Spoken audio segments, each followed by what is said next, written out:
Hey, and welcome to the Weed Out, where we weed out the bullshit and talk about the nonsense happening in our backyard.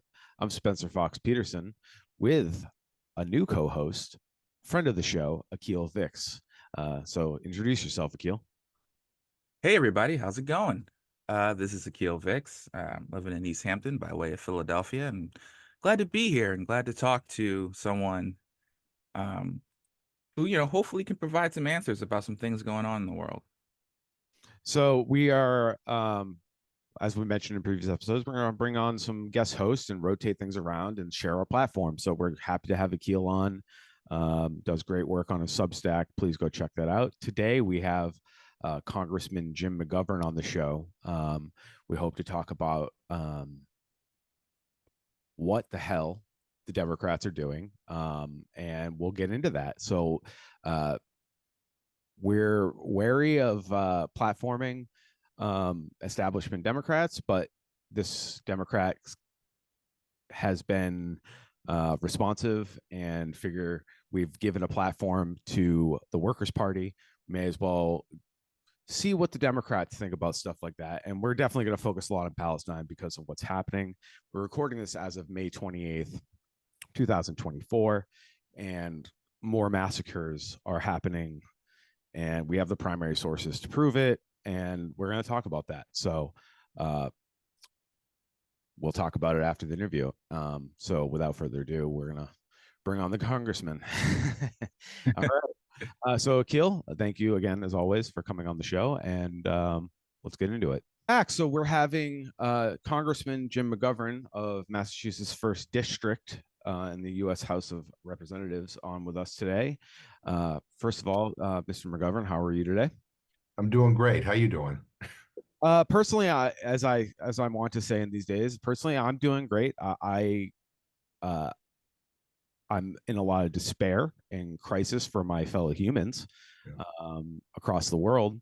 But personally, I'm doing okay. I'm in good health, and everything is steady on my end. And I guess Akil, how are you today? You know what? I think your sentiments echo mine. Exactly. It's personally, things are fine. Across the world, not so much. Well, let me associate myself with both of your remarks because while I'm personally fine, I do worry about what's happening in our country and around the world, and we need to figure out ways to make the world a better place. So, but in any event, happy to be with both of you.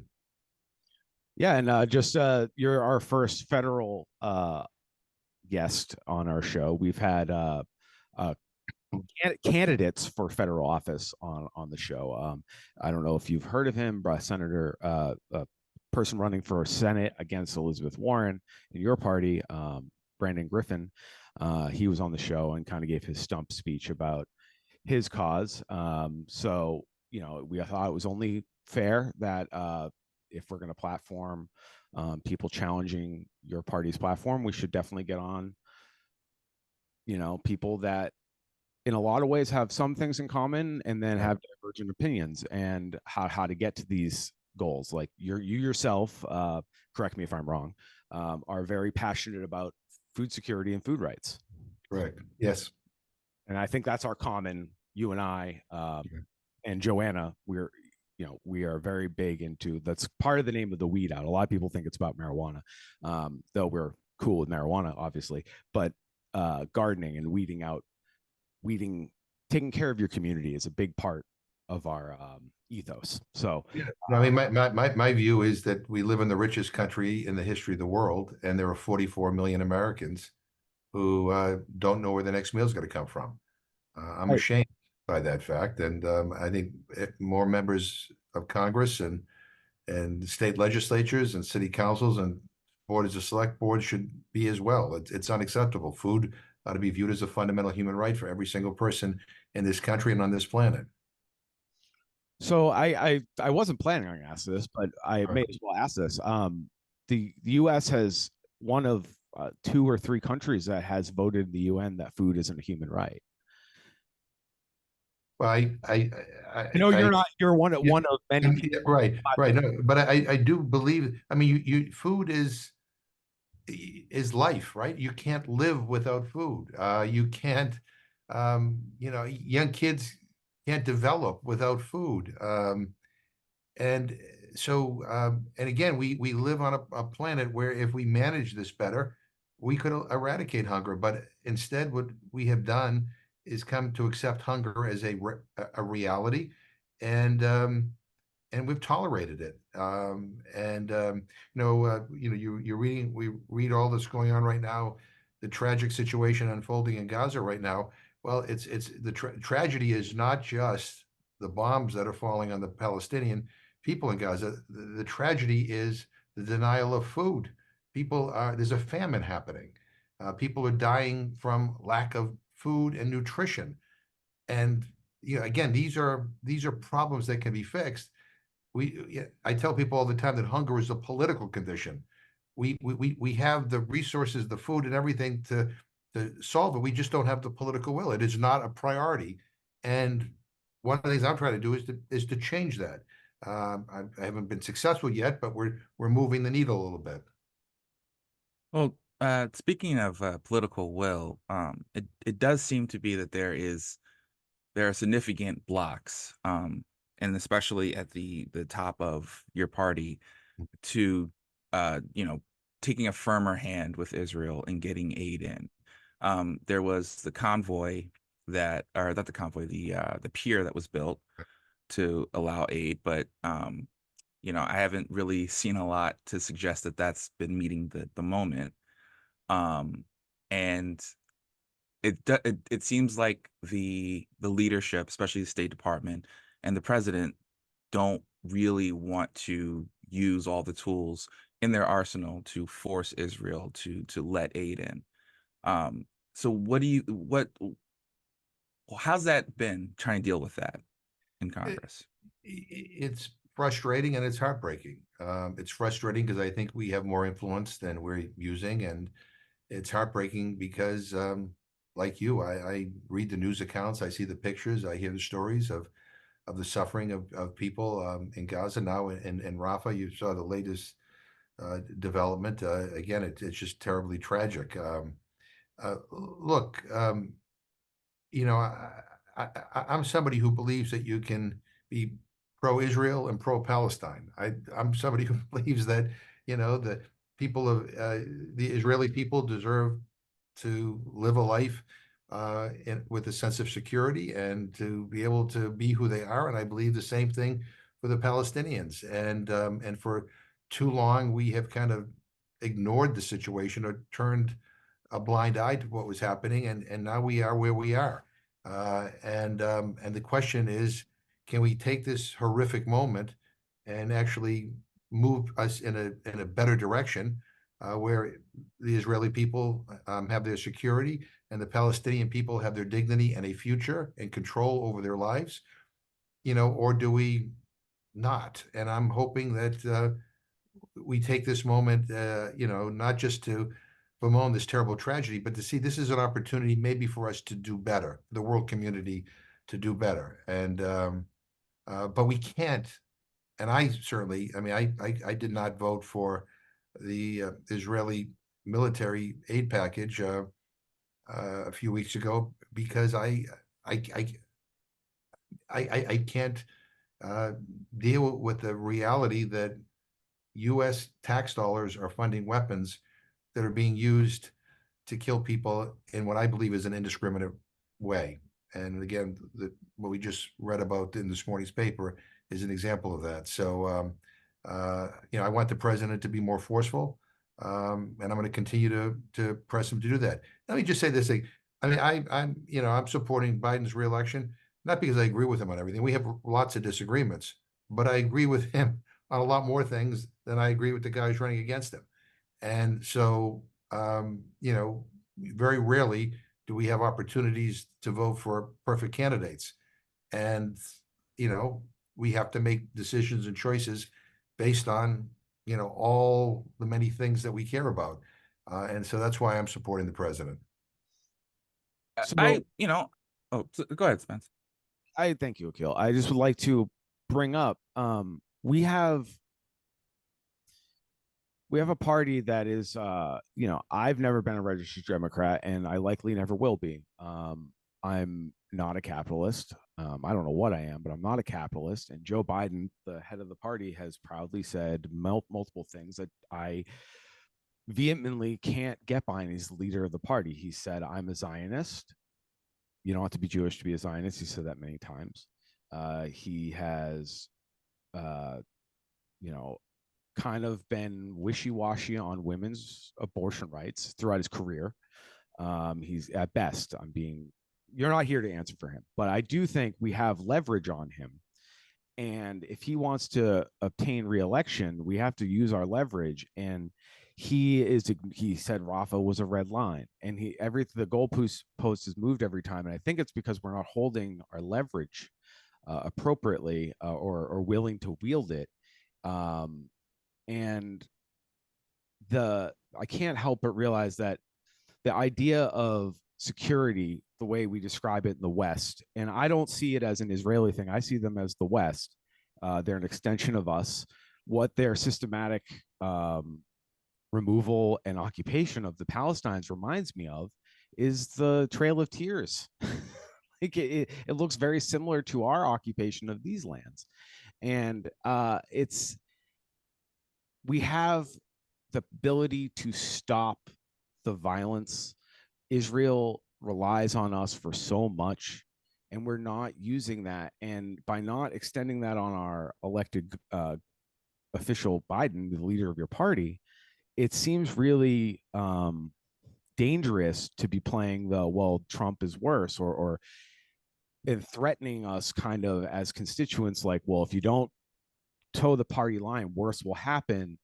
And we know that when empires start to fall in, they bring their imperialism home.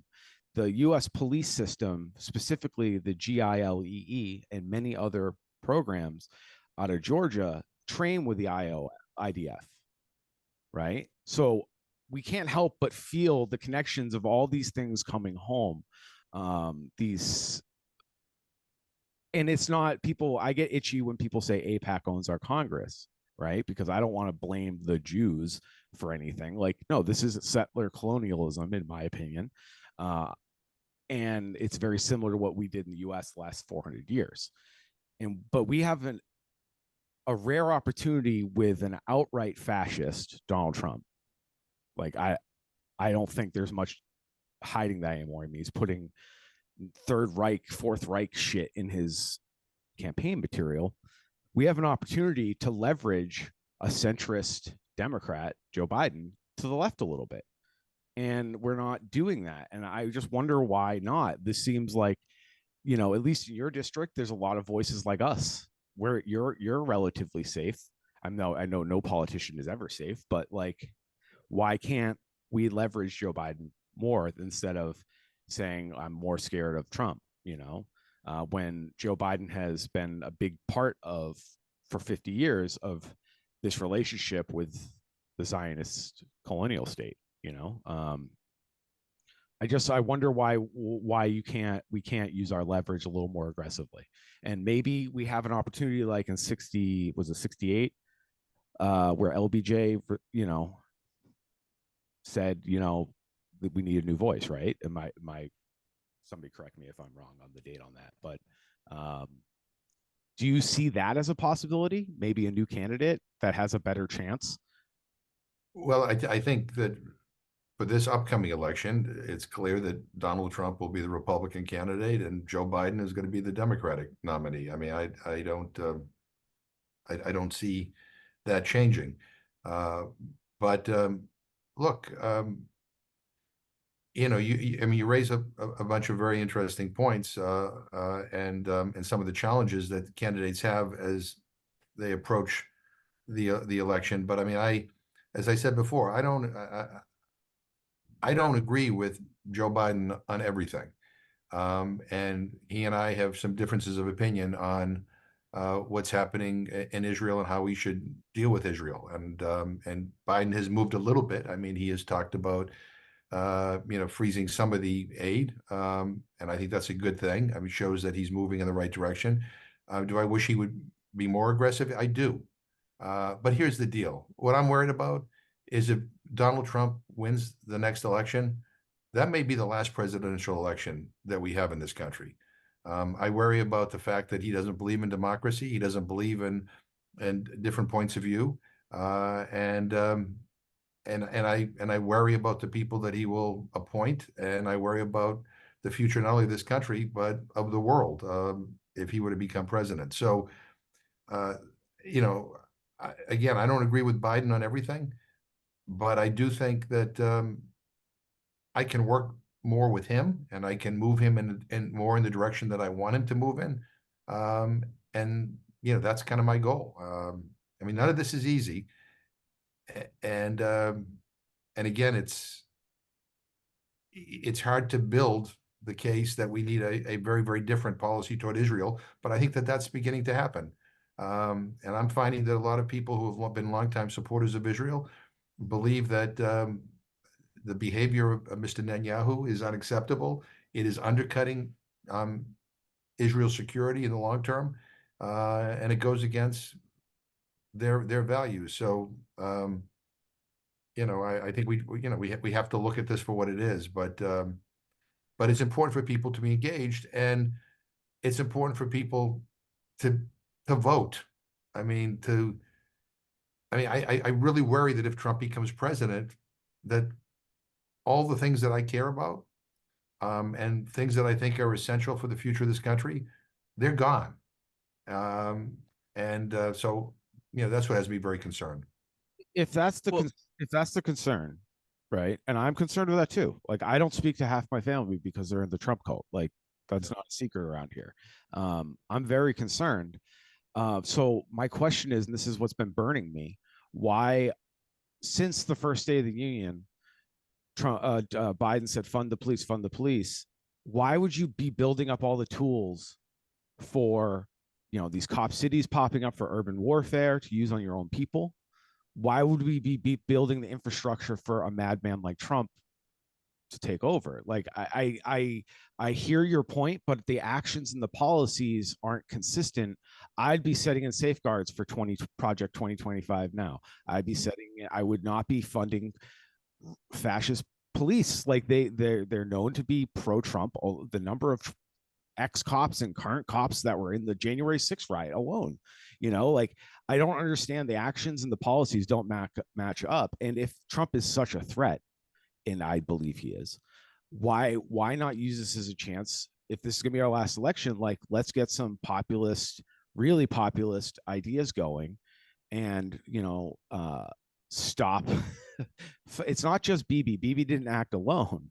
Bibi's not acting alone. There's a whole system and apparatus that are full-throated down with it. And even his left-wing opposition, I don't know, I've looked into him a little bit, and he's doesn't seem much better. He seems like he doesn't want the PR crisis that they're experiencing. I can admit that, but I'm just curious why we can't be more. If this is, all these things are true, why are some of the policies that have been passed and been funded, and then also, why aren't there policies or executive orders or anything addressing these possible gutting of these federal institutions with something like Project 2025? Well, I mean, some of this stuff is within the control of the Biden administration. Some of it requires congressional approval. We can't pass gun control legislation not because the president doesn't want it, but because we have a Congress that won't vote for it. And in the case of Israel, I mean, I was in Israel, the February before the attack, and ironically, the places that were attacked in Israel are places that were on the border, where the people wanted there to be a two-state solution, where they were leaders in the peace movement, and that was the area that was targeted. And unfortunately, many of those people still are talking about, a way forward in which there was a two-state solution. But then you have Netanyahu and his alliances, which are very, very hard line, which are not talking about peace, which are not talking about a two-state solution, which are not talking about coexistence. And and they're the ones who are, misusing U.S. aid, in my opinion, in a way that is indiscriminate, where a lot of civilians are being killed. and that's wrong. I think in the long term that undercuts Israel's security, and we need to be more engaged. And again, President Biden, to his credit, has talked about, freezing these 2-ton bombs that the U.S. was providing to Israel. I think that's a good thing to do, but we need to do more than that. And again, we need to get back down to the reality that the future, where people can live in peace and where people can live in security, is that we have to make sure that both the Israelis and the Palestinians have an opportunity to be who they are. And I, that's where we need to be. And unfortunately, that's not where we are right now. I wish the administration were stronger in terms of limiting U.S. military assistance to the Netanyahu government than they are. They're beginning to talk about limiting the aid, but it's been slow. And meanwhile, the death toll continues to rise, and the future seems to be even more uncertain. So I just want to there's a lot of esoteric and philosophical things that we could talk about, and I wish we had 5 hours to dig into everything. But just on a realpolitik, Right. Brass tacks level, we talked about Trump, talking about the specter of fascism rising in America, and I agree, it's important to defeat Trump, defeat Project 2025, and honestly, there's a whole bunch of other little movements within the large tent of conservatism that I think we should also be equally worried about, that have tangential connection to Trump. But in terms of just defeating Trump, I understand the idea that Biden isn't perfect, but as of now, he's the option that's on the ballot. But when you look at poll numbers for Americans in a ceasefire, and I'm looking at Data for Progress has been doing polling on this since November. And in the recent poll, they've found, in general, 2/3, 67% of voters, majorities of Democrats, independents, and Republicans, want the U.S. to call for a permanent ceasefire and de-escalation of violence. And that actually doesn't go down even if you include, also calling for release of the hostages. So it's a clear majority of U.S. Americans and presumably voters who want this ceasefire to happen. The messaging from Biden and the top of the party has seemed to be, we have information that you don't, so please stop bothering us about that. And given the potential threat of a second Trump term, I'm of the belief that I kind of feel like politicians should be trying to earn votes instead of, expect votes on the basis of something worse coming around the corner. I don't know if you saw the Hillary Clinton interview on MSNBC with Joe Scarborough, where they talked about, campus protests. Right. And, there's a lot of hay being made that Hillary Clinton said that, she's talked to young people, quote unquote, young people, and that they're ignorant of the history. They didn't actually address any substantive point that people have raised about Israel Palestine, about the potentiality for genocide to be, a reasonable accusation, about, the history of the region that people cite, Netanyahu arming, or not arming, but funding Hamas as a way to split the Palestinian liberation. So, there's all these substantive issues that voters have with that, with the way that Biden and his, spokespeople, and Matt Miller, I believe, in the State Department, has been on a lot of headlines for the way he's talked to reporters. And, the general sense that I think most people, especially in my voting cohort, but definitely with younger, Zoomers and the like, is that the Democratic Party just isn't really interested in winning their votes. They're expecting their votes in return for protection from this threat of Trump. I personally, I don't think that's a great winning message. I think that's more likely to create non-voters than it is to energize people to get to the party and stop Trump. Do you see any potentiality for that messaging to shift, for this party to speak to voters on a more I don't want to say respectful, but at least addressing the specific substantive concerns people have about how this is going. Yeah, well, first of all, if the Democratic Party were in any other country, would probably be about 20 different parties, right? I mean, and not everybody who's a Democrat thinks the same way or has the same views on everything.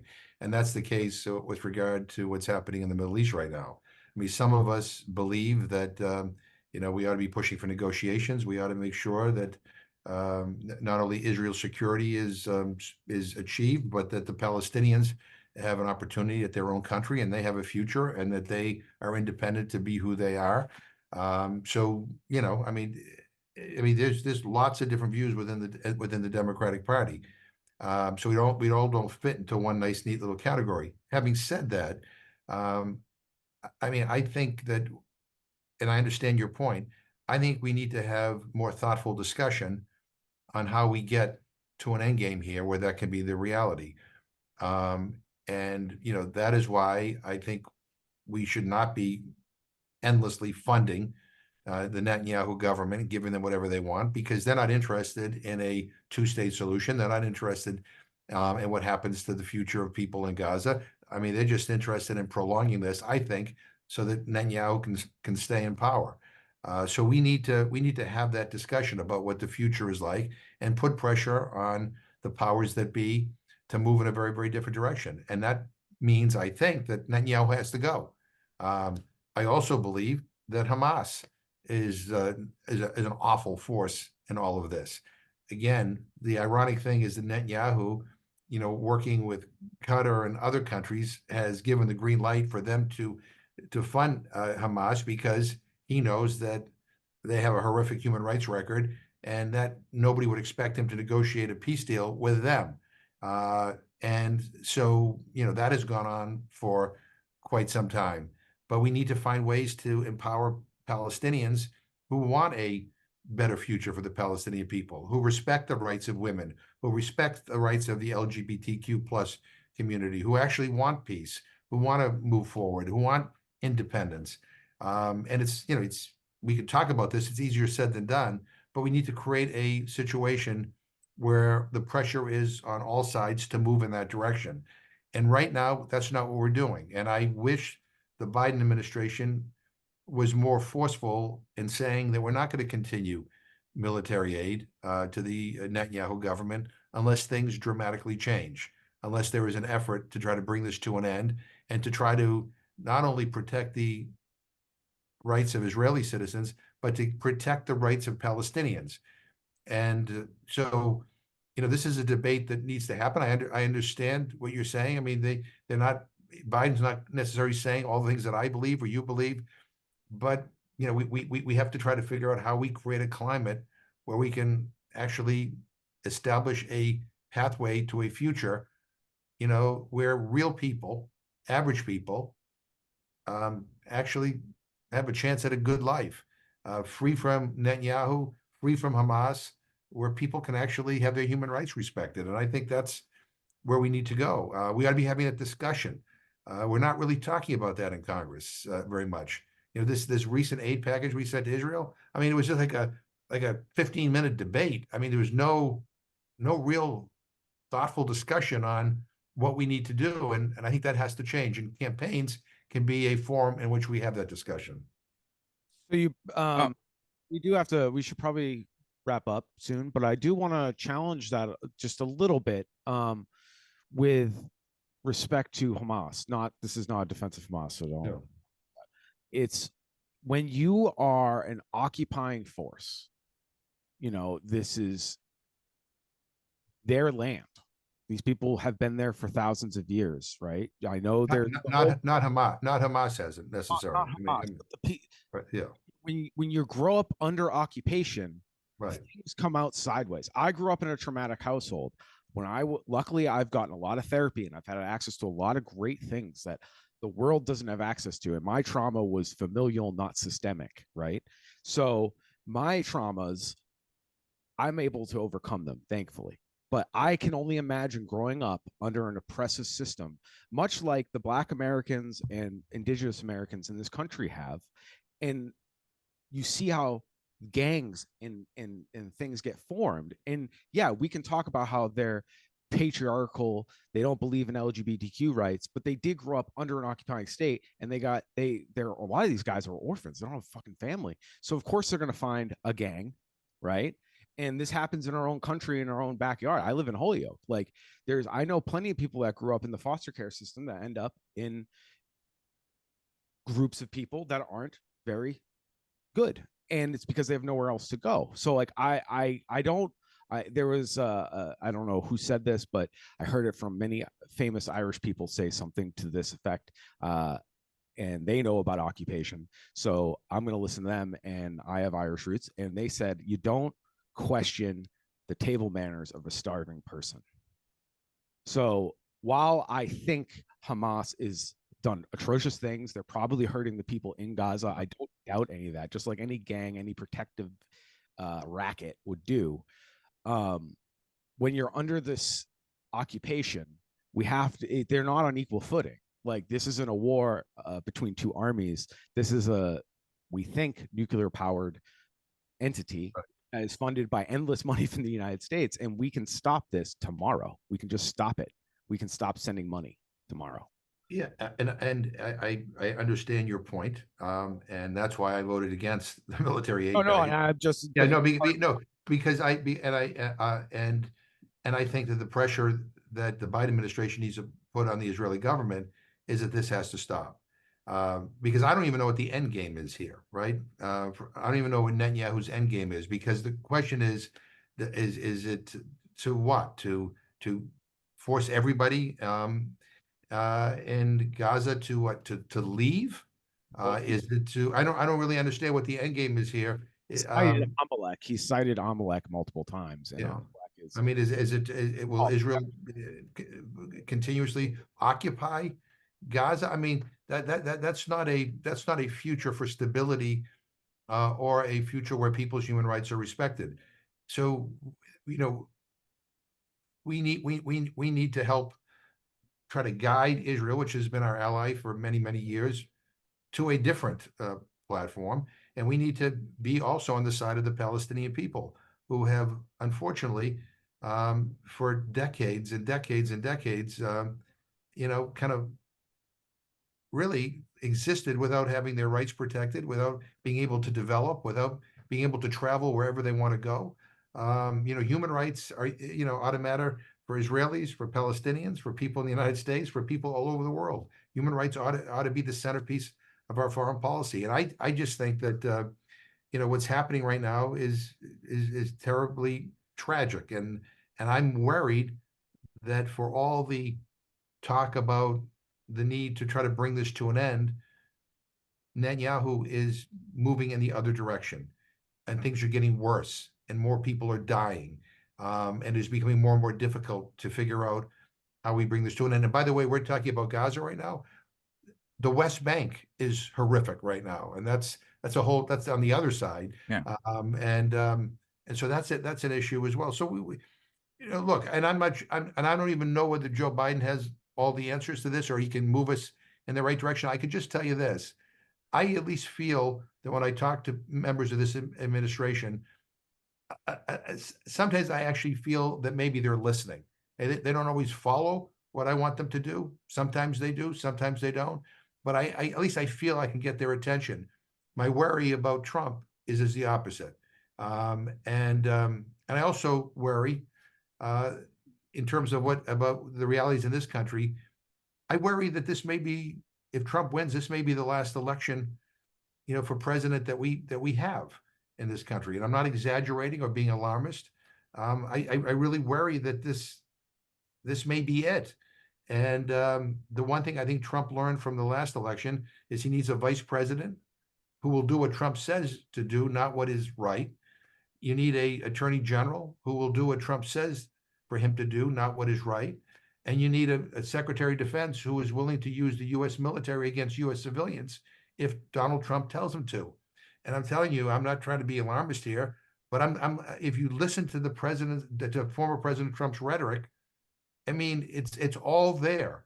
And so, yeah, we don't have this is not look, I'm a liberal Democrat, right? I mean, my politics are more to the left of this administration in so many regards.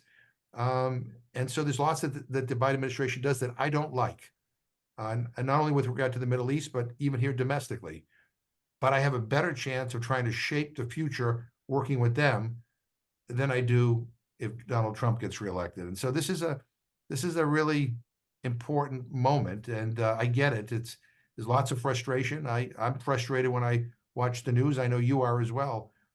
And I don't have all the answers, but I just feel better that the future of this country has a higher potential if Biden gets reelected as opposed to Trump. And so we'll see. All right. Well, can I just ask you real quick, and then Yeah. we should probably end this. All Do right. you support the ICC seeking a warrant for Bibi and Sinwar of Hamas as Yeah, well? I don't believe it's my position to tell the International Criminal Court or the International Court of Justice what they can or cannot do.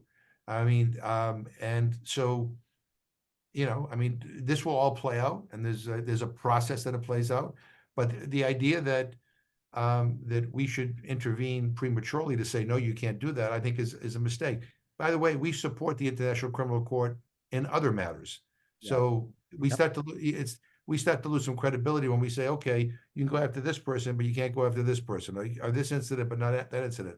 So the goal here should be to end the fighting, to actually establish a pathway where people can live together peacefully, and where everybody, including Palestinians, have a future. I mean, when people have a future, when they're living a decent life, that ends up being security not only for them but for countries around them. To the extent that the Palestinians can have more security, that's more security for the Israelis. So this idea that they're mutually exclusive is wrong, right? If we want a better future, everybody has to be secure, and everybody has to have a chance at a decent life. And that's what we should be trying to figure out here. The problem in a presidential campaign is that we don't have debates anymore. I mean, we just don't. Even when you have a presidential debate, they're not real debates. They're sound bites. We don't really talk about things anymore. We don't talk about how you end hunger in this country, or how you bring peace to the Middle East, or how we can, move toward eliminating nuclear weapons in this country, or how we can deal with climate change. We don't have discussions anymore. We have sound bites. 10-second, charges go back and forth. And so we're not really having a thoughtful discussion. We need to get back to that, right? We need to be able to figure out a way forward. And there is a way forward. There is. I don't have all the answers. You don't have all the answers, but there are ways to deal with these issues. But we have to be thoughtful about it. We have to be willing to talk to one another. And that's what's missing in our politics here in this country right now. When people at town halls, when I have people at town halls, they like me or don't like me, they throw things out, and it's a 10-second soundbite. And then when you try to get into the details of whatever the subject is, they kind of pull back. Well, that's, they don't know the details. Well, we all have to educate ourselves, and we need to do it sooner rather than later, because this world is headed for a catastrophe if we don't change course soon. Well, I appreciate, you sound like you're on the beginning route of becoming an abolitionist, Mr. McGovern, because I say that led me to my not to put words in your mouth, but I agree. I mean, you mentioned that your party is, in any other system, would be 20 parties, and I think a decentralized system would help a lot, because then people would have to build coalitions, and there would have to be partnership, as opposed to getting down the party line. So I don't know, maybe that's something we should consider in the future. Like I understand you're likely an institutionalist. You're somebody that has worked in this institution, but I'm seeing the problem with having a very funneled system from top to bottom, with two parties. And then the other alarm is, for me, if you're saying you're in a big tent with somebody like Joe Biden, and he's standing with Mike Johnson on his policy of cracking down on college campuses and protests. Like, I respectfully want to push back on the fear mongering of Trump just a little bit, because police murders of civilians have gone up year over year for the last 4 years, and I am worried what Trump will if you put Trump in charge of this law enforcement system that we have, which is a decentralized system, in my opinion, which is why so much malfeasance happens. So, and I don't necessarily want a top to bottom law enforcement system either, but they're like, they operate like these gangs, and I'm concerned, yeah, with Trump at the top, and these guys tend to align with those policies and those kind of politicians. Yeah, he is ultimately a lot more scarier, but funding these people, training them to do more of this harm to our, now they're, they harmed these kids in school. Like, this is crazy. Right, but let's be honest. The majority of funding that goes to our police come from the state and from local governments, right? With some That's federal. the tone. He sets the Right. tone. Is my point. Right. But I'm just pointing that out. The other thing is, look, I'm a Democrat. But that doesn't mean I can't be critical of the president, who's a Democrat, or members of the Massachusetts delegation who are Democrats. When I agree with them, I will agree with them. When I disagree with them, I will disagree with them. I mean, on the issue of funding of Israel, I think there are two of us in the Massachusetts delegation, myself and Ayanna Pressley, who have voted against additional military assistance to the Netanyahu government. Everybody else has. We have differences of opinions, but that doesn't mean we don't get along. We can't work together on other things. Right. So I think that I get it. That there are differences of opinion within the Democratic Party, but I think all of us ought to just say what we believe. And if it comes to the point where most of what I believe doesn't align with the Democratic Party, well, then I'll join something else.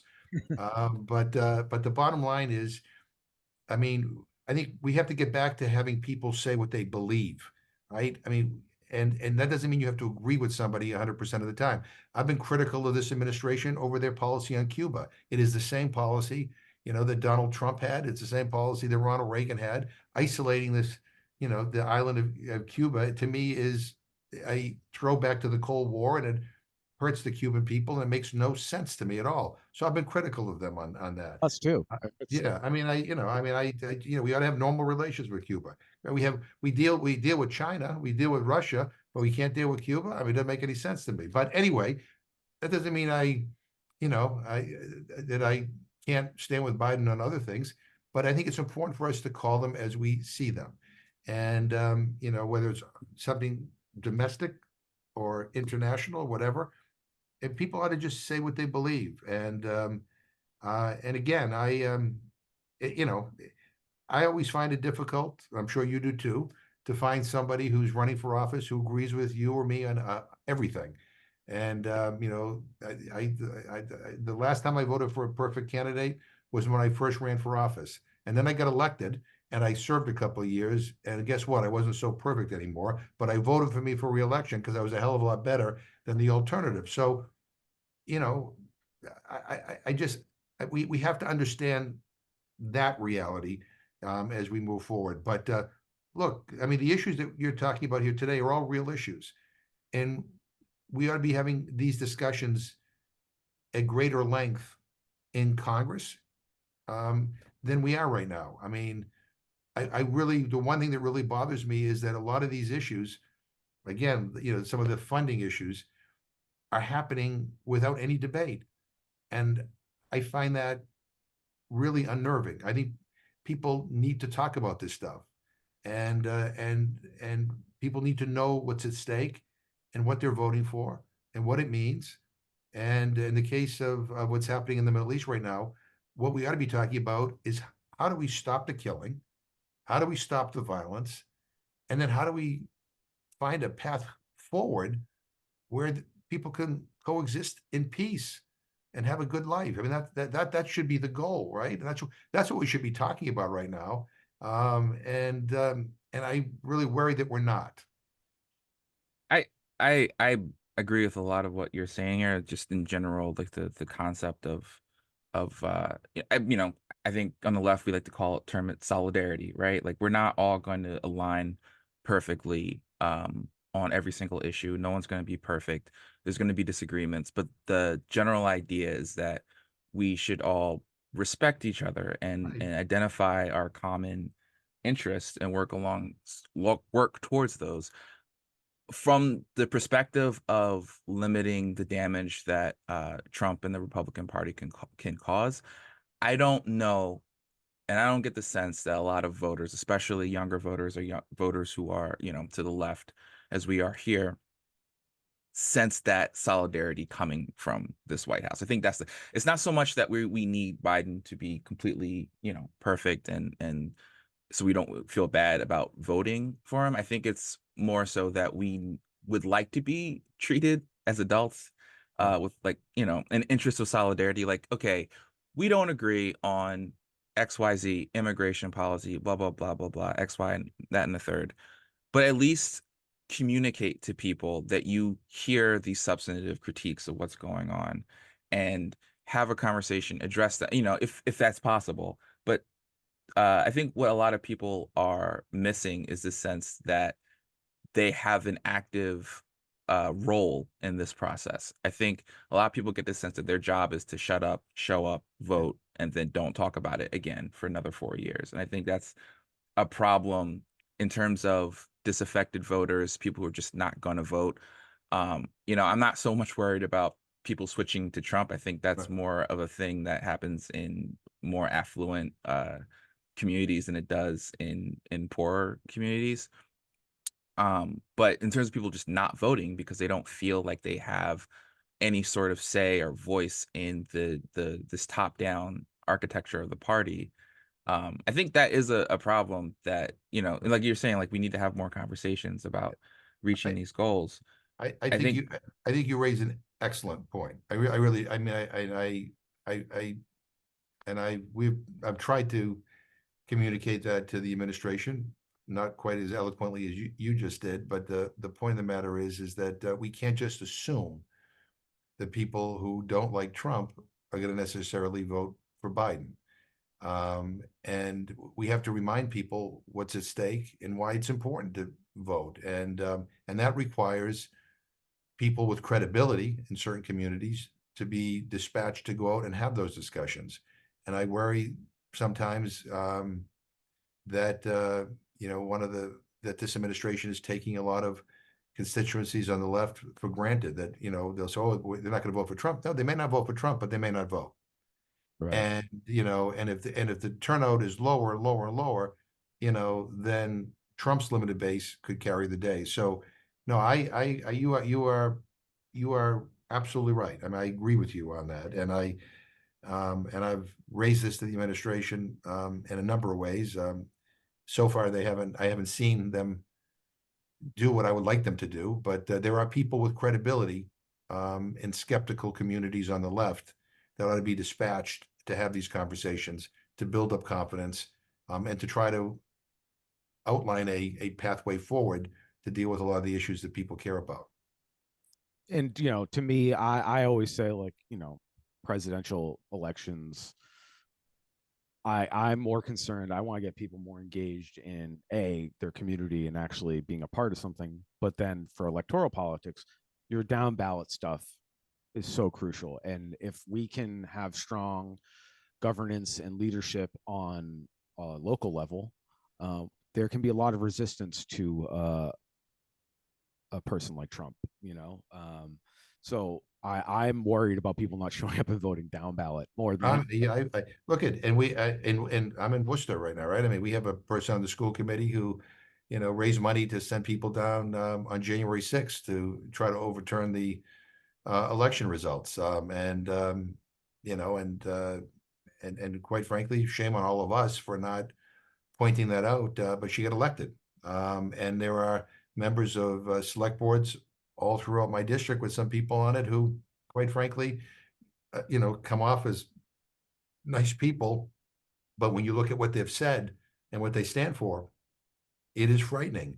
But they just either went uncontested or nobody called them out on some of their extreme views.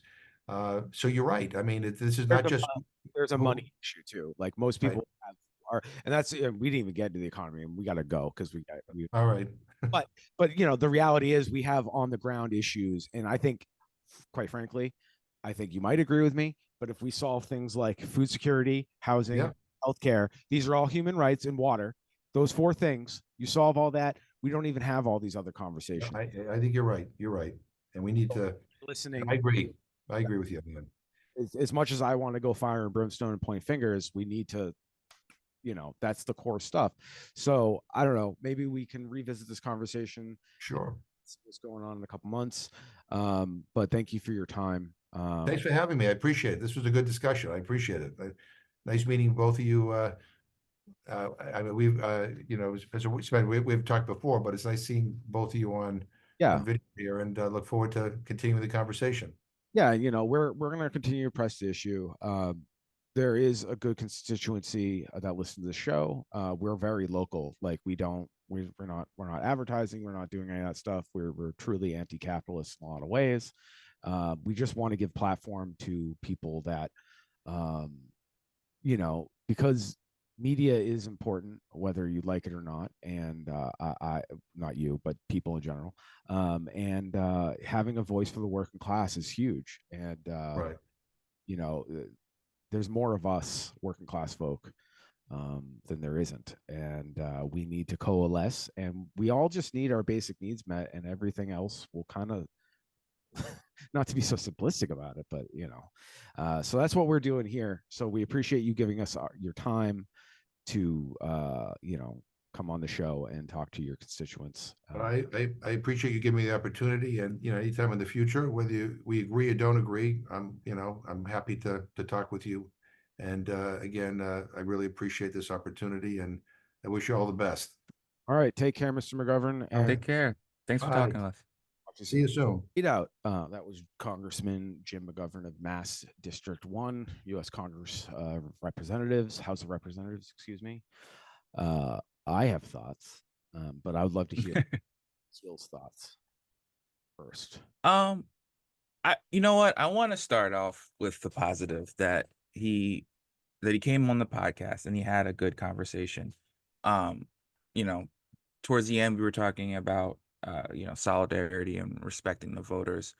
And I think, a big thing on the right that I think the Democratic Party as an establishment has kind of lost touch with is that, whatever the internal disagreements among the right, the level of fascism that they're prepared to go to, they all understand that they have a common, enemy in things that are good and decent. And you will see, like, Republicans with some respectability and national presence go on smaller podcasts, more radical podcasts, and like treat them like adults. And that means something. That gives legitimacy to different points of view within their tent, and it helps build a base that supports their horrible, evil agenda. And so, I think it's a good thing if we can, reappropriate some of that, because a lot of that, comes from the old school liberal popular front, where you had, democratic socialists and Marxists and all sorts of other people on the left communing with the establishment mainstream party and like going back and forth and sharing ideas. So I think that's a good thing. That's a positive thing that, should be fostered more, especially if the Democrats want to win elections, and they say they do. And then, on the other hand, like, it's the mainstream, not consensus, but the mainstream take on a lot of these issues is a little, disheartening and a little frustrating to talk about. I understand that he can't be, fire and brimstone. He has to register his complaints in a respectable manner. But I think, it would be nice to take, because, he mentioned, that if Trump wins, we'll have fascism, no dissenting opinion allowed. And I don't know how that's going to be more different than what Biden is doing and saying about the protests on college campuses. It's all well and good to, oppose the authoritarian rule that the Republicans want to bring about. But if you're going to fight that authoritarianism with more authoritarianism, or at least the unearned appearance of authoritarianism, it's not going to work well with voters, especially, also on the left. Yeah. Again, savvy move by the congressman to come on our show. And honestly, just for full disclosure with the audience, I'm personally was very torn about having a federal officer on our show as an abolitionist personally.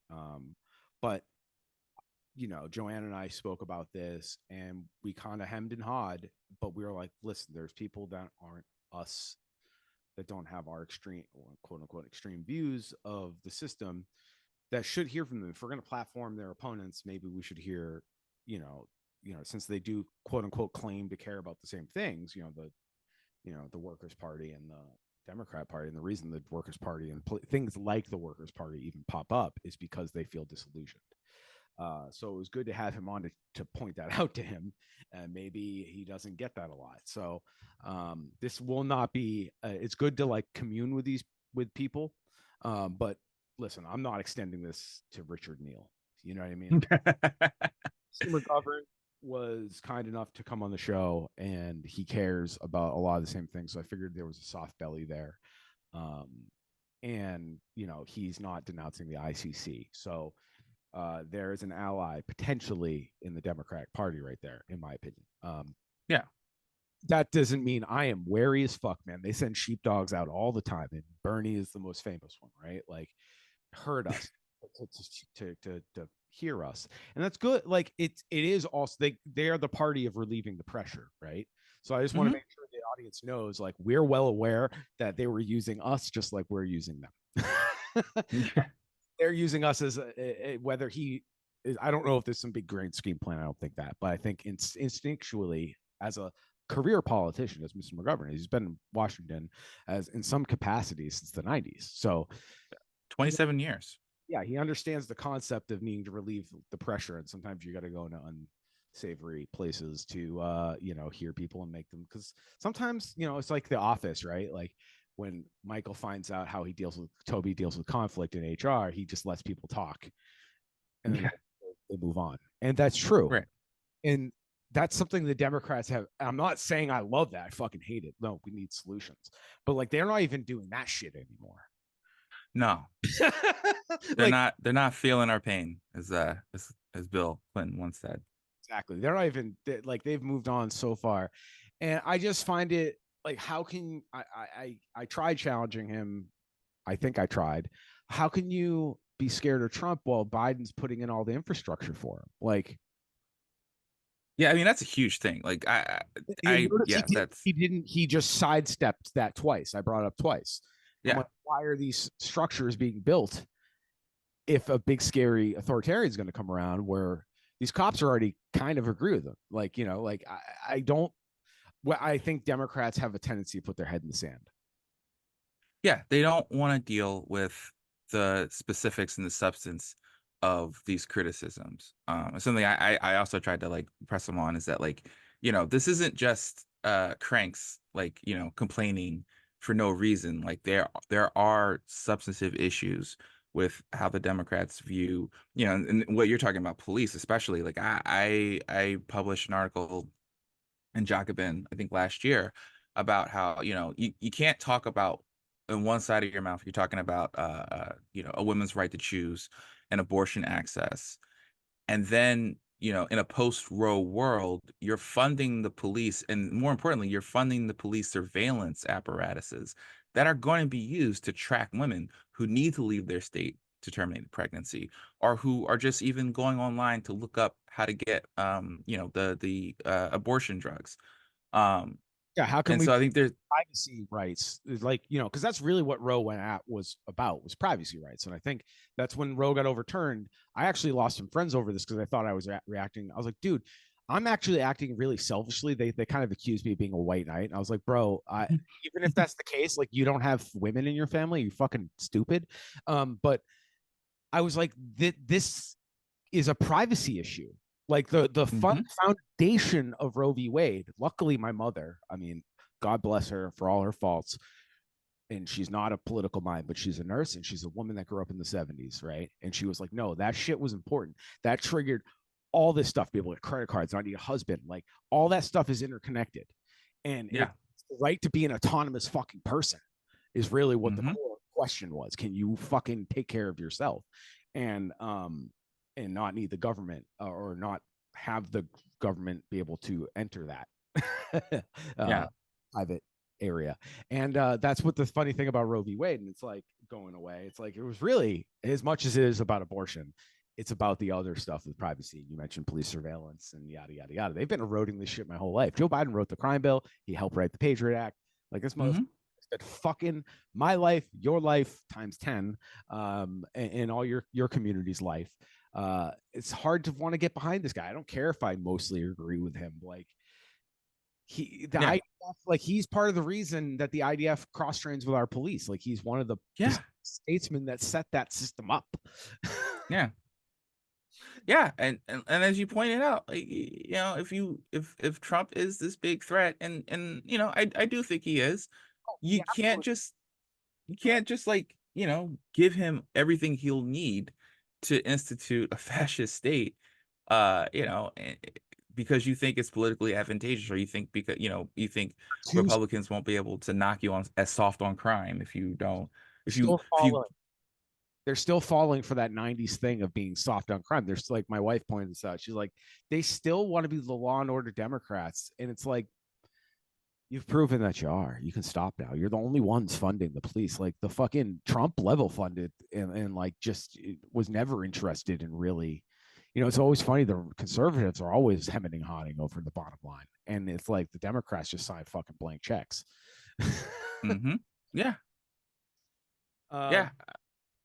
So I guess, yeah, final thoughts. We'll let the audience kind of take away their takeaway. And please send us criticisms and thoughts if you have anybody at home. We need, that was our first foray into an establishment person, and I feel a little dirty.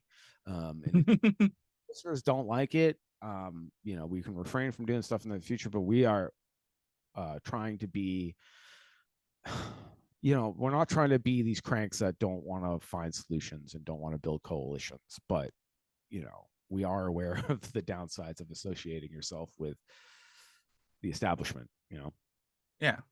I mean, I don't know. I want to talk to these people because I feel like I don't know how many people in the course of their lives that they get to talk to who, will tell them these things directly to their faces. And, and I think that makes a difference.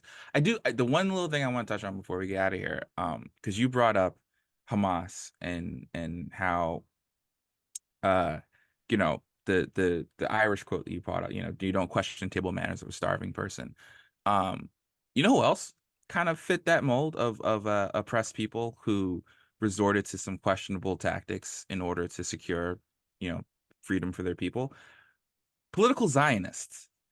Like this is an age-old thing that happens with oppressed populations, especially occupied oppressed populations, is that they are not saints. They are not going to cosplay as Martin Luther King and can politely stand by and be brutalized. And there are going to be more radical elements that gain support because they position themselves as the only outlet for meaningful resistance, which is exactly what Hamas did. It's exactly why they have control over the region today, is because the PLO and the PA were seen as ineffective. They were seen as, just giving up, selling out the Palestinian people in exchange for, personal power within the occupied territories. And Hamas provided a antidote for that, for people's frustration. And you could say the same thing about political Zionism, up to, during, and after World War II. There was this, you see with a lot of revolutionary movements, especially for people who've been oppressed, is that you start seeing people imitate the oppressors, right? With political Zionism, they imitated a lot of the Western chauvinism that they saw in Europe that was, providing the rhetorical justification for how Jewish people were treated in Europe, and they kind of flipped that and applied it to Arabs in Palestine.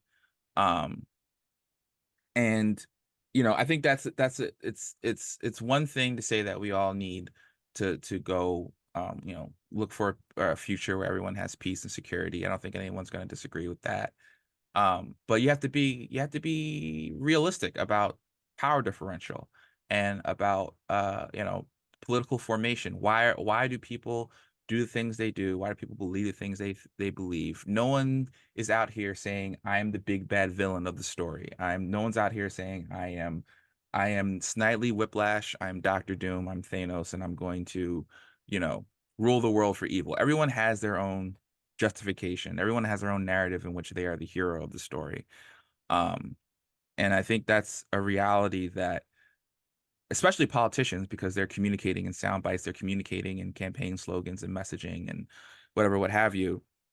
It's hard for them to get into it, but they have to. If you want to be serious about ending the conflict, if you want to be serious about both tackling anti-Semitism, real anti-Semitism around the world, and you also want to deal with the brutality and the horrors in Gaza right now, you have to be realistic about the entities that are in this conflict and why they're in this conflict and why they do the things that they do.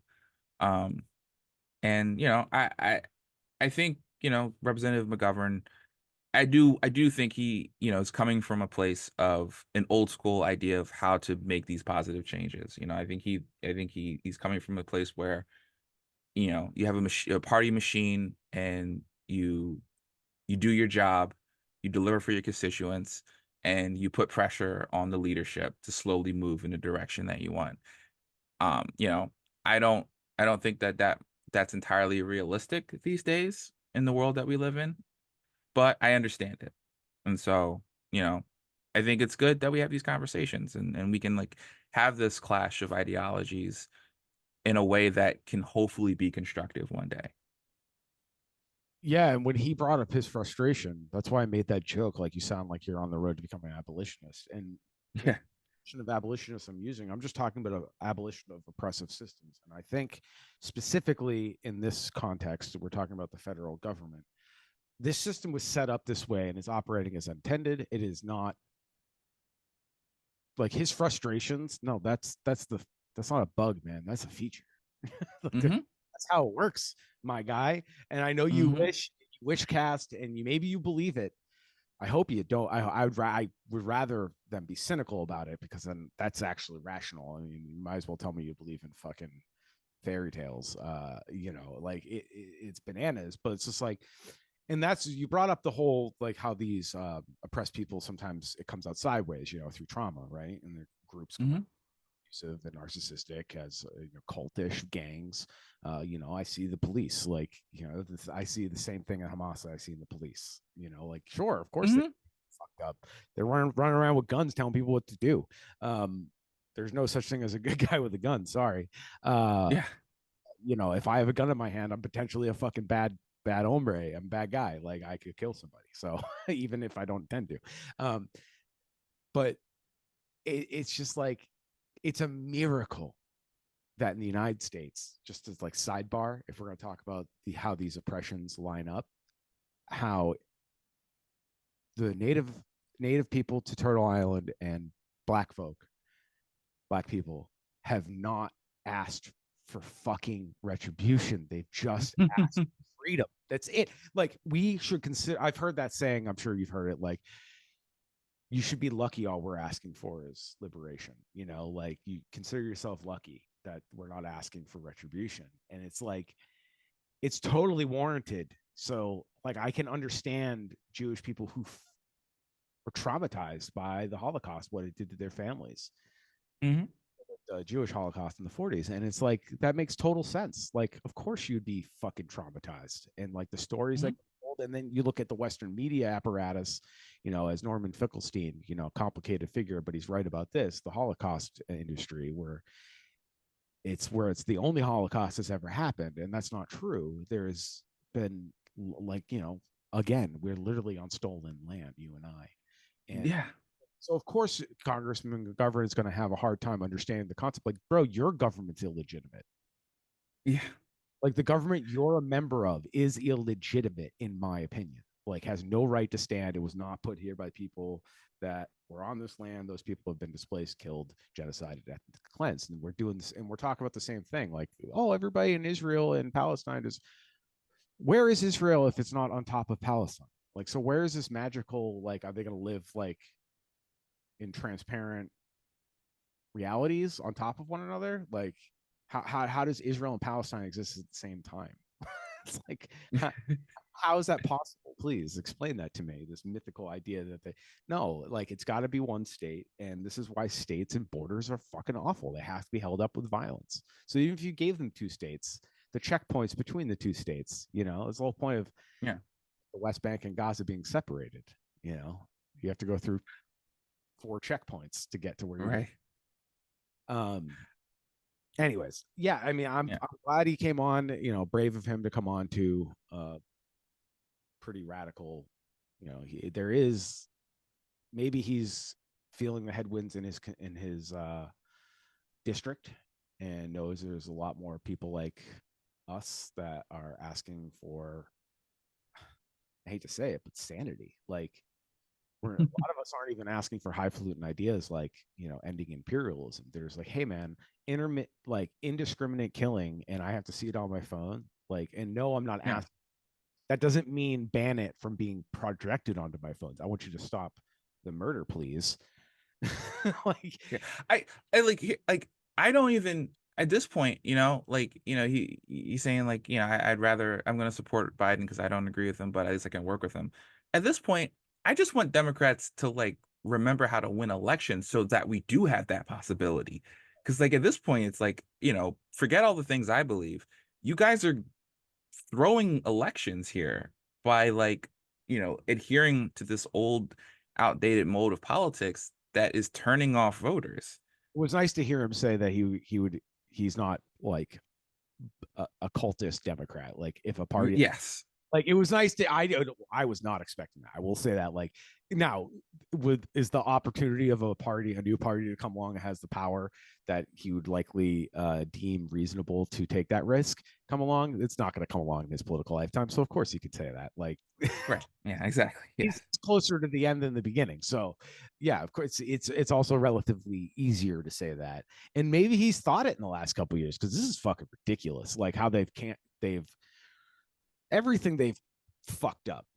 And maybe it's not fuck up, maybe it's on purpose, but like from our point of view, how they're fucking things up, from the working person's point of view. And this is all totally reasonably avoidable. Like, none of this has to happen. It's all made up, as Joanna says. Shut up for not being here. We miss you. We love you. She's traveling. But yeah, she would say, like, this is all made up. We don't have to keep doing this. Like, we can make you up. Like, yeah, it sounds childlike, but sometimes kids are kids are right. Like, yeah. We have to keep playing this game. It's like we can play a different game. Yeah. So again, thank you, Akil, for being on the show. We're not done yet. We're gonna do a quick round of ghoulery and tomfoolery to like laugh. Let's do it. So thank you again, everybody. Check out Akil online. We're gonna put all the links on our show notes, and we're gonna put all the links to the articles we pulled.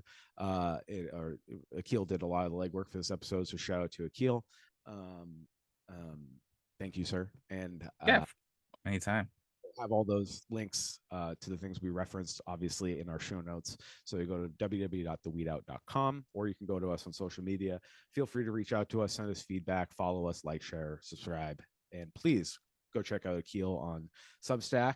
Want to give that a shout out, Akil? Yeah, onone.substack.com. Just put out a piece talking about the student protests, and more looking at the history of protests and why America is so bad and stupid thinking about protests, considering the history of this country. And so yeah, and we'll be putting up cool stuff, and so yeah, come check it out.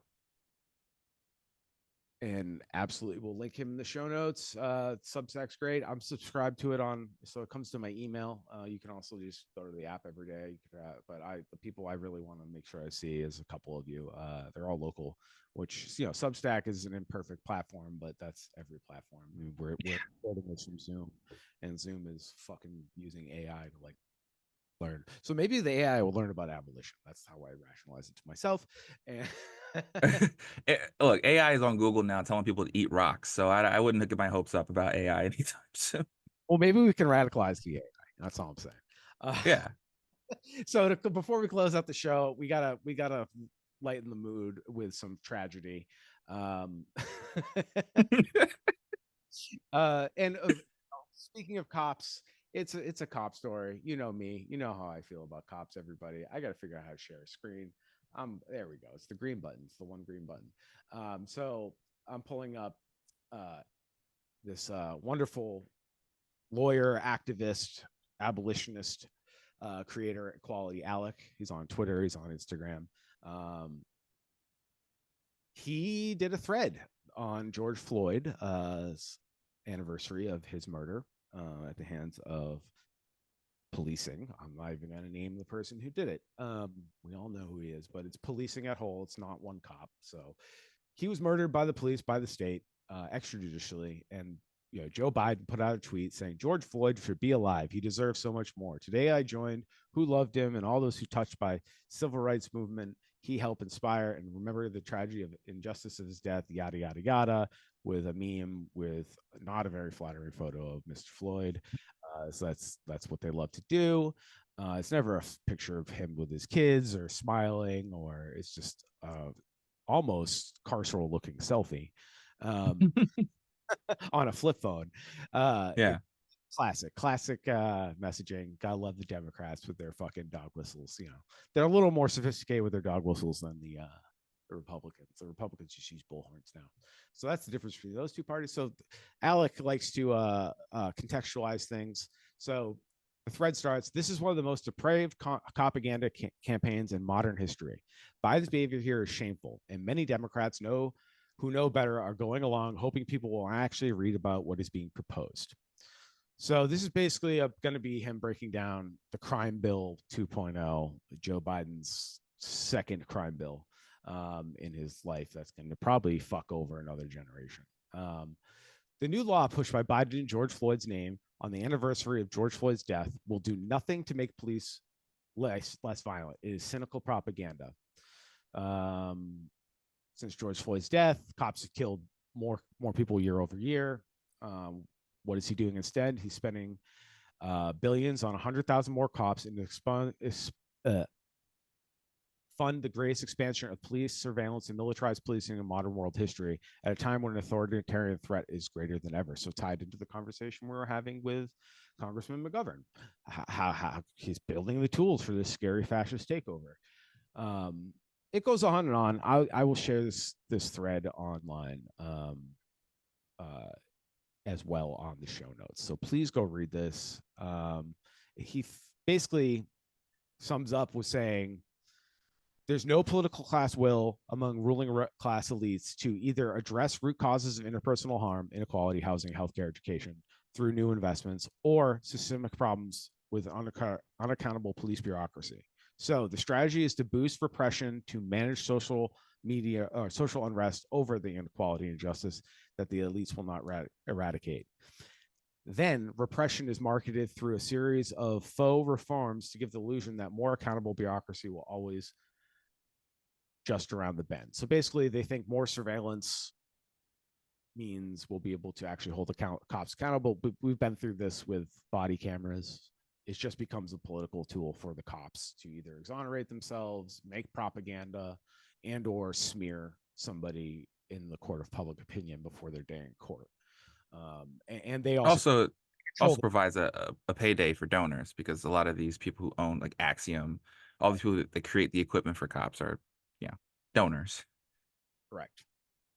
And there's all these kickback schemes. Like right now, there's all this stuff going on with sound thinking, formerly Shot Spotter.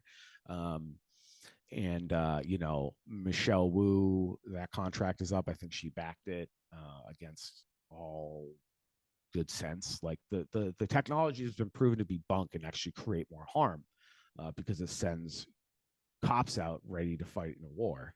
And I see people get wrapped up in many ways, from just being hassled to being scared to being murdered.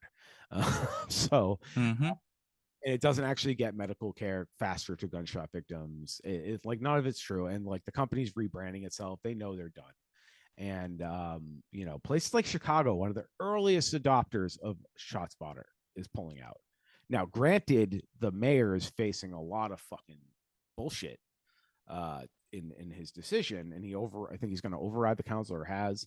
But the councilors are trying to get their own ShotSpotter contracts in their own districts. It's crazy, like how they have these people bought and paid for, like you mentioned, these kickbacks. Like, hey, you said you're going to make sure that we're going to get the contract. We helped you get elected, yada yada yada, or we'll help you get elected in the next one. So yeah, it's gross. Through I guess that's the Guler and tomfoolery. It's like they're playing like, and this is what we talked to McGovern about, and he sidestepped it. I could confidently say he sidestepped talking about domestic policing and being tied to the IDF. So Akil, please, hot take, Gulery, tomfoolery, let's go. Let's go. I mean, okay. I want to be somewhat fair, right?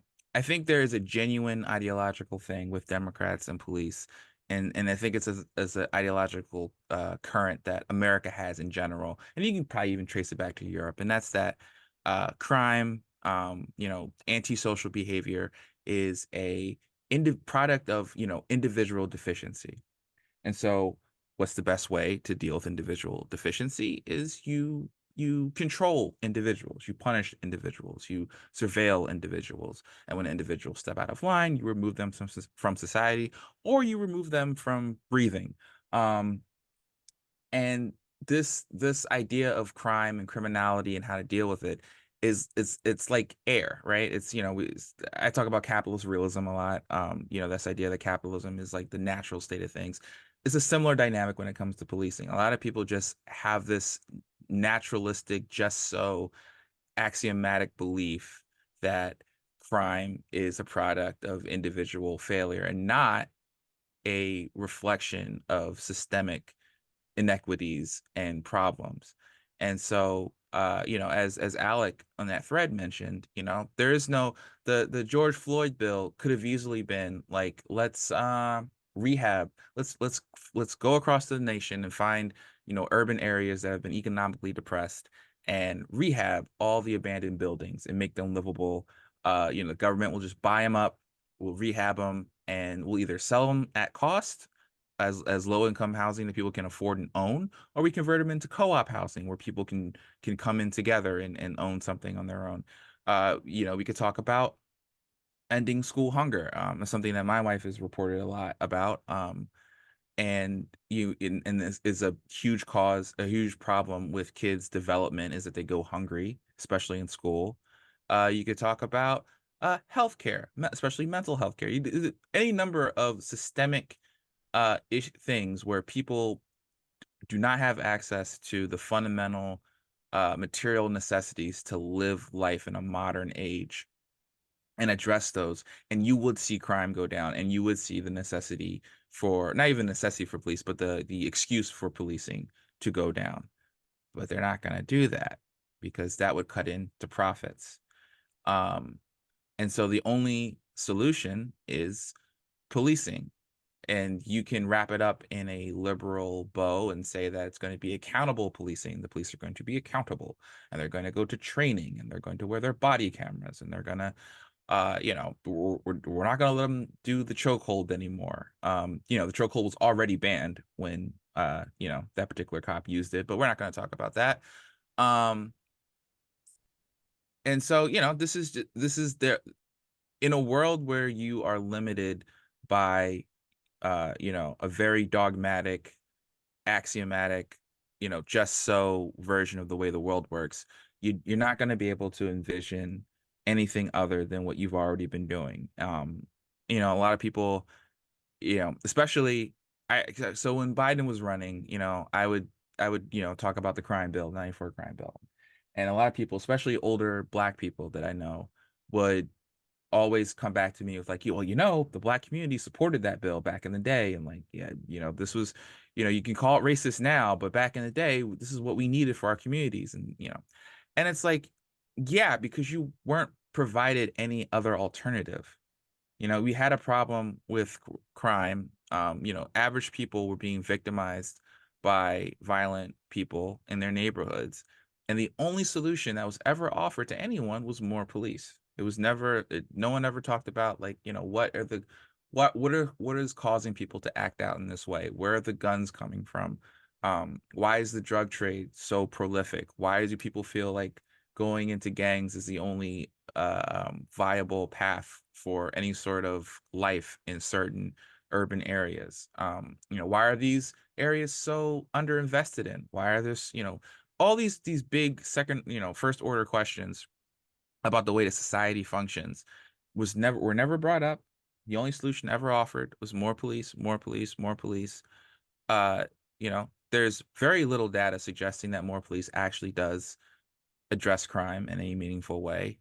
There's more. There was a study in my hometown of Philly where they took two neighborhoods, they fixed up all the abandoned buildings in one neighborhood, and they didn't do it in the other neighborhood. And the neighborhood where they fixed the abandoned buildings, the murder rate dropped. Right? Like these things, are a function of how society works. They're not a function of there not being a big enough boot to crush all the little individual mites that are going around causing trouble. And I know I didn't really tell any jokes in that rant, but it's, Goolery. It could just be goolery, and it just be goolery. Yeah. This is this is why, like you mentioned your community, the Black community. This is why I get so mad at white people. I get in fucking raged with white people because they always love to bring that shit up. And I'm just like, so in my town, it's not a white person, but he talks like one, Mayor Garcia. His policies, anyways, I should say, not talks like one. His policies are very white neoliberal, and he always claims that the neighborhood, they want more, they want to feel safer. So then they ask for more police, and I'm like, okay, great, I understand that, but they've been inundated with cop shows in LA, well, Law and Order and Crime Boot and whatever the fuck, right? And yeah, the thing you offer them is like, well, we have this police station that's fully operational. We can give them more money. The idea of building something new is like not even offered or even thought about. And my thing is like, yeah, you're supposed to list your constituents, but you're also a leader in a representative democracy. So you do have to use your leverage. And sometimes that means not saying I'm making this unpopular decision and it's for your own good, but you have to make a good faith effort to say, listen, policing hasn't led to any substantive gains. In fact, it's so I can't in good conscience. I know you're asking me for that. I feel like I need to push back, and that's how, as a leader, should act. And I am convinced that these people don't want to be leaders. Like they just want, like Mr. McGovern mentioned, the people in the local level. It's like they're either ideologues of some creepy fascist thing, or they're fucking middle managers. Yeah, self-serving bourgeoisie, whatever you want to call it. And yeah, I mean, I think it's important to be clear-eyed, and for me, none of this is new. So like I tried to be respectful of Mr. McGovern within reason, but like when he says like this threat is coming, it's like, dude, maybe it's coming for you. Yeah. I'm not saying I know what it's like to be. I would never say I know what it's like to be. I'm a white guy, grew up middle class, right? So my parents are bourgeois, so like I get it. Like I understand that. I will never understand other people's plights, and that's the first step. That was the first hurdle it took for me to get over on the empathy train. Like you're never going to understand, so you just have to listen and believe them. But somebody that's had lots of paperwork drawn up in my name with police database searches, etc., I do know what it's like to get prejudged. Mm-hmm.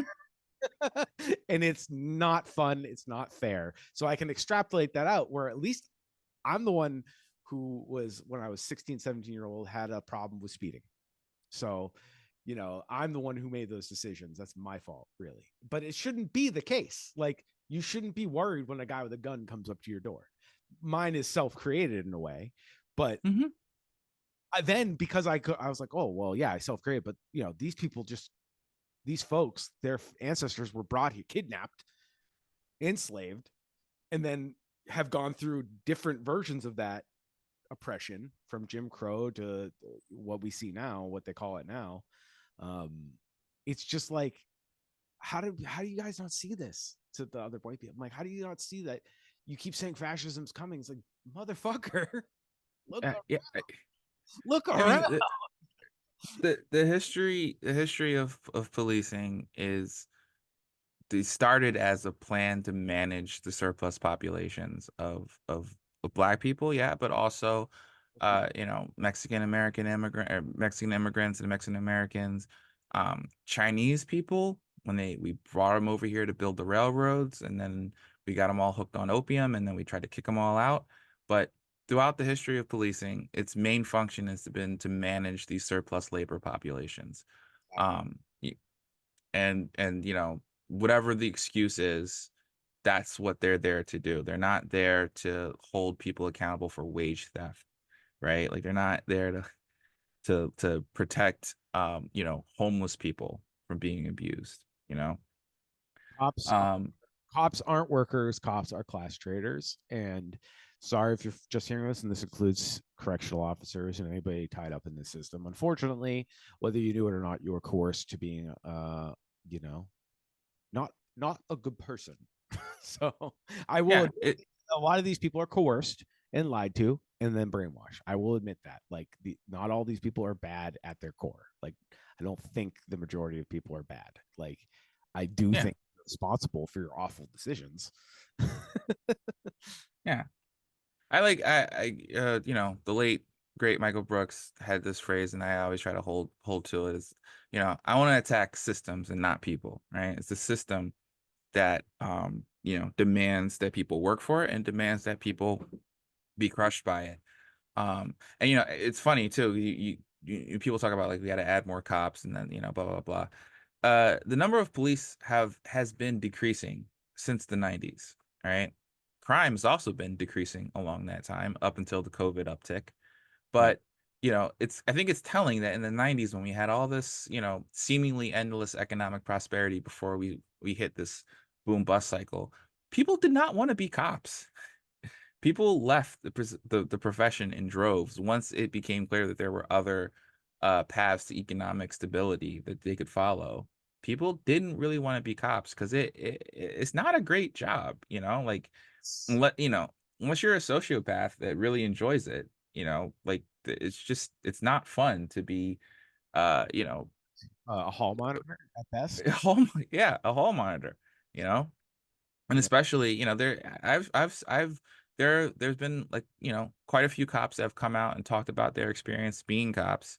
And if you're not part of that good old boys club in the precinct, it's not a good place for people, not a good place for women, not a good place for minorities to be cops. Holyoke, where my town is, like, every criticism or layer of issues that have existed in American policing specifically, like, if the Holyoke Police Department could have merit badges for all those things, they would have a full sash. Like, they literally just checked off one guy, this guy, Captain Reyes, checked off all the boxes you just checked.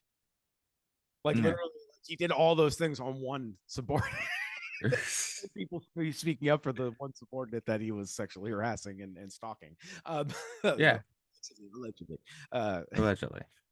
Um, anyways, it's just fucking fascinating. It's not fascinating. It's actually disheartening. I'm out of words. I just wish people would see it, that these institutions are here for something else, and, like, kill the cop in your head. Don't. Hmm. It's not just the guys and boys in blue. It's the see something, say something Karens. It's the the asking what's somebody doing in this neighborhood can, like Mm-hmm. you got to kill the cop in your head. And if that means also like you see your coworker slacking and stealing resources or time, you don't have to be complicit in it, but like don't be a fucking cop, don't be a narc. Like let them deal with their consequences, and you're not your boss's keeper. Like you don't have to do his dirty. Yeah. And that doesn't mean you have to, if it's against your ethics to steal, that's yeah, it's against my ethics too. So like I get it. Like, but I, if I see somebody stuffing bread in their pants at the supermarket, I didn't see shit. Nope. Didn't see a thing. No, man. Like, no. What bread? Yeah. Well, Yeah. was I in the bread aisle? I thought No, I was looking for peanut butter. They yeah. have peanut butter in the bread aisle. So maybe I was in the bread. I don't know. I was just really my dog loves peanut butter, man. He can't take his meds without the peanut butter. And he only likes the fancy shit. Where is he? No, yeah. Yeah, I was in the organic aisle. You're in the Whole Food section. Well, thank you everybody for listening to the show. Akil, big shout out to you. Thanks for coming on, and thanks for having me, man. Always a pleasure. And look forward to all that you have coming out on your Substack. Check them out on one.substack, and we'll link all that in the show notes at www.theweedout.com. Follow us on social media, follow us, share, subscribe, all the good things. And please give us feedback about our conversation with federal representative McGovern.